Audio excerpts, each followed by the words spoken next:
is children develop self-confidence and resilience through struggle is one of the ones that I'm very familiar with. And I go back to that one again, when I was teaching school.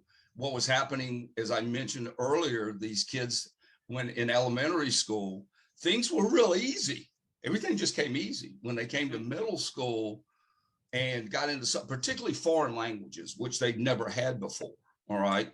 They got into a foreign language they had never had to study. They didn't know how to study.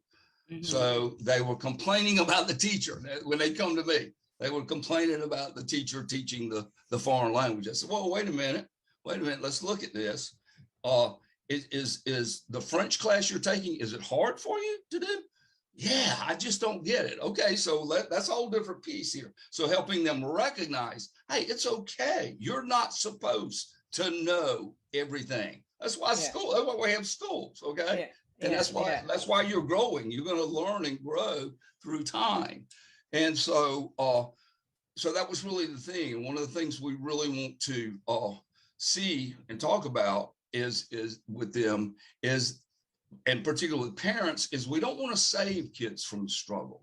We want to be there to support them. We don't want them to fall flat on their faces and not be successful, but we don't want to save them either. We don't want to just come in and protect them from things that they can, you know, like I told the kids, you know, when you hit that wall, when things are a struggle, what do you do? And that's part of even the challenged rope score stuff, because we had a wall we had to get the whole group over kind of thing. And so I use that as an analogy with them is, okay, so remember when we did the wall, you know, you had to create an ideas as a team to get over that wall.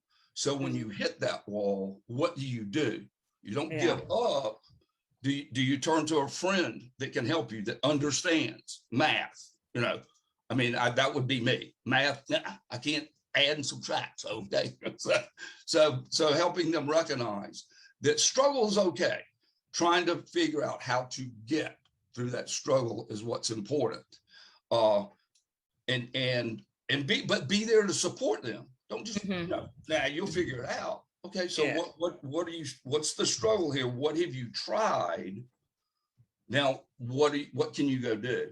I had one student, I mentioned earlier that students come back to me. I had one student that I met with, this has been a while ago, but we happened to see one another. I was talking with her and she said, the one thing that we got so frustrated with you as a teacher was you never answered a question when we came to you.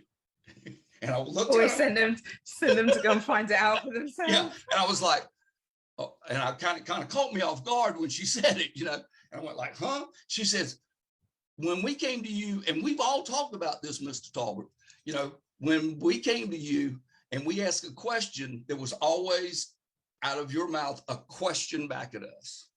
What have you done? What's the problem? How can you go find out the answer yourself? And we laugh so hard about that. But the idea is, okay, well, here's what you've done. That didn't work. So what do we do now? And if they ever got really stuck, then I'd come in and, you know, guide them in a direction to go. So that's awesome. That's awesome.